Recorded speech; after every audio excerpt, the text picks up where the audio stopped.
آج کی کہانی شروع ہوتی ہے بغیر تاریخ کے لیکن نام کے ساتھ۔ فٹ بال انگریزی کے دو الفاظ فٹ یعنی پاؤں اور بال یعنی گیند۔ تو فٹ بال کا مطلب ہے وہ گیند جسے پاؤں سے کھیلا جائے۔ قرون وسطیٰ کے انگلینڈ میں غریب لوگ پاؤں سے گیند کو لات مارتے تھے۔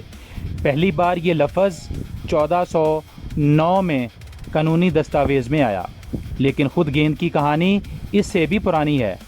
کہانی کیا ہے؟ آئیے آبجیکٹری پر دیکھتے ہیں۔ فٹ بال کی قدیم ترین تاریخ دوسری صدی قبل مسیح میں چین سے ملتی ہے۔ وہاں کوجو کھیل تھا۔ قدیم یونان میں ایپیس کیروس اور روم میں ہارپسٹم بھی کھیل تھے، مگر وہ گیندیں اچھلتی نہیں تھیں۔ اصل انقلاب 1839 میں آیا، جب چارلس گڈیر نے ویلکانائزڈ ربڑ ایجاد کیا۔ پہلی بار گیند پھول سکتی تھی، اچھل سکتی تھی، لیکن بیرونی خول سلے ہوئے چمڑے کا تھا، جس میں بڑی ڈور ہوتی تھی جو سر پر لگتی تو زخمی کر دیتی۔ 1870 تک فٹ بال نے گول شکل پکڑ لی تھی۔ 1930 میں پہلے ورلڈ کپ میں 12 پینلز والی گیند استعمال ہوئی، لیکن سب سے بڑی تبدیلی 1960 کی دہائی میں آئی۔ Eigil Nielsen, Danish goalkeeper اور موجد نے 32 پینل والی گیند کو مقبولیت دی، 20 ہیگزاگون اور 12 پینٹاگون۔ دلچسپ بات یہ ہے کہ یہ وہی شکل ہے جو فلورین مالیکیول کی ہوتی ہے۔ یہ ڈیزائن کسی ایک کی ایجاد نہیں تھا، لیکن اسے 1970 میں ایڈیڈاس کے ٹیل سٹار نے مشہور کیا۔ سیاہ اور سفید پینل اس لیے تھے کہ وہ سیاہ و سفید ٹیلی ویژن پر واضح دکھائی دیں۔ آج بھی یہی شکل سب سے پہچانی جاتی ہے۔ چمڑے کا سب سے بڑا دشمن پانی تھا۔ پانی میں گیند 2 گنا وزن کی ہو جاتی۔ 1986 میں ازٹیکا آیا، پہلا مکمل طور پر مصنوعی ہاتھ سے سلا ہوا گیند۔ 2006 میں ٹیم گائسٹ آیا، سلائی ختم، پینلز حرارت سے جڑے، یہ تھرمل بانڈنگ تھی۔ 2010 کا جیبولانی صرف 8 پینلز پر سب سے زیادہ متنازع گیند تھا۔ اور اب ہم پہنچتے ہیں پاکستان کے شہر سیالکوٹ، جہاں دنیا کے 70% سے زیادہ ہاتھ سے سلے ہوئے فٹ بال بنتے ہیں۔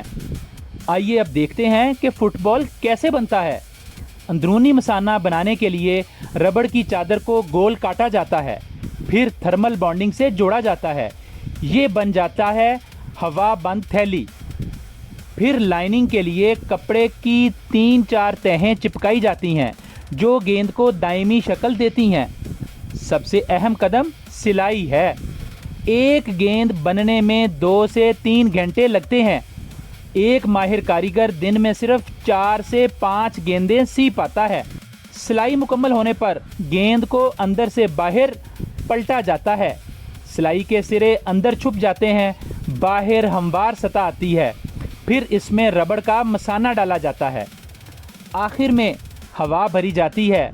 وزن 410 سے 450 گرام، دائرہ 68 سے 70 سینٹی میٹر ہوتا ہے۔ ہر عدد کے پیچھے ایک معیار ہے اور ہر معیار کے پیچھے ایک کاریگر کی مہارت۔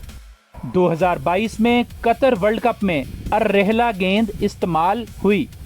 اس کے اندر ایک سینسر تھا جو ہر ٹچ کو 500 بار فی سیکنڈ ریکارڈ کرتا تھا۔